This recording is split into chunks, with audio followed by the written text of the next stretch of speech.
Welcome to A-Level Particle Physics 3 of 5, looking at antimatter, pair annihilation and pair production. Everything around us, including me, you and the whole universe, is made up of matter, which is made up of protons, neutrons and electrons. However, antimatter is routinely created in particle accelerators. All particles have their own antimatter particles. Antiparticles resemble their corresponding particles in every way except for their charge and the direction of their spin.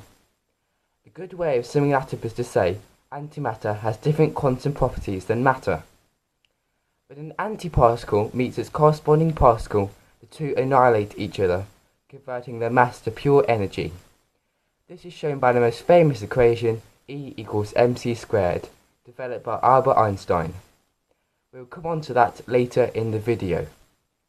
The three particles and their antimatter counterparts, plus their properties you need to know, are the electron, E-, the positron, E bar or E+, the proton, P, and the antiproton, P bar, the neutrino, nu, and the antineutrino, nu bar. One of the mysteries of the universe is why there is any matter at all, when it is believed that equal quantities of matter and antimatter were created at the Big Bang. So let's look at pair annihilation. When a particle and its corresponding antiparticle meet, they annihilate one another.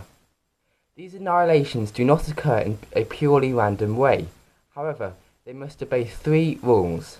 They are the conservation of energy, the conservation of momentum, and the conservation of charge. The conservation of energy is defined as the total energy of an isolated system cannot change. It is said to be conserved over time. The conservation of momentum is defined as so long as no external forces are acting on the objects involved in a collision, the total momentum stays the same. We say that momentum is conserved.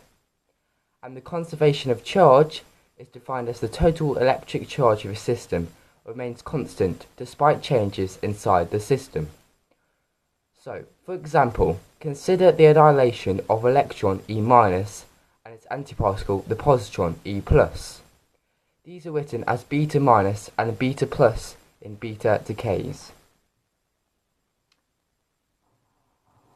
So, here's the positron and the electron. When these two make contact, they produce streams of energy.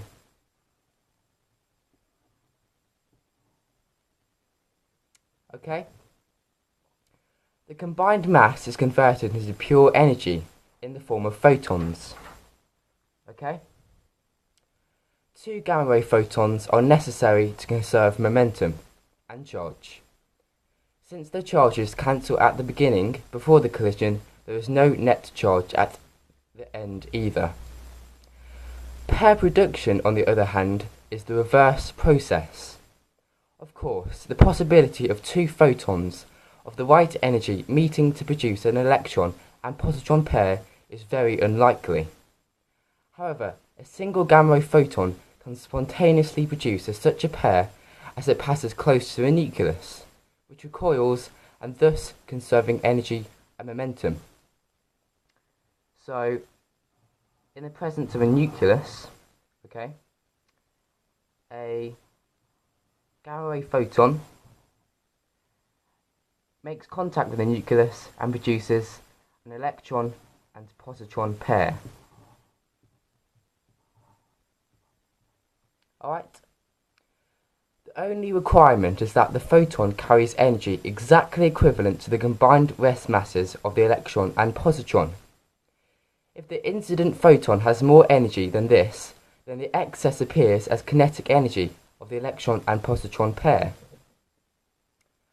At the start of my video, I promised you we would look at the equation E equals mc squared.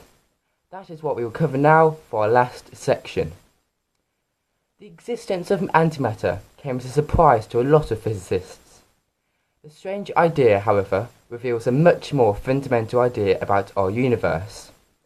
If particles of matter and antimatter can meet and annihilate, producing energy, then matter itself can be changed into energy, and vice versa. Some scientists like to think of matter as being a frozen form of energy, or a solid form of energy. Under the correct conditions, this energy can be recovered by unfreezing the energy, if you like. Einstein's famous equation E equals mc squared summarises this idea. To find out how much energy is produced when a certain mass is changed to energy, simply multiply the mass by the speed of light squared, which is written as c squared. As the speed of light is very large, a tremendous amount of energy is released when a very small amount of mass is released. For example, if 1 kilogram of mass is changed into energy, then 9 times 10 to the 16th joules of energy is produced. That's about enough to satisfy the energy needs of the UK for a whole year. As energy can be changed into mass and back to energy again, we need to modify the familiar idea of the conservation of energy. We now simply have the conservation of mass and energy. When a particle and its corresponding antiparticle meet, they annihilate one another, perfectly illustrating the idea of mass-energy conservation. Join me for my next video on Feynman diagrams.